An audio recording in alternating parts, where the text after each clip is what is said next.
Hi, today I am showing you how to weld thin pipes. Vertically weld position. If you try to weld like this, then you destroy your job. Buy overcurrent of your welding machine.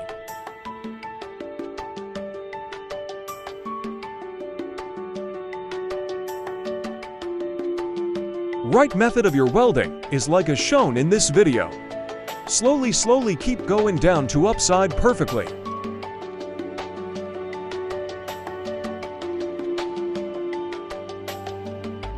We use 6013 electrode and ampere is 85, it's perfect current. For thin metal. Now this position vertically welded is good, I hope you learned. A load from my videos, subscribe my channel for more welding videos, thank you.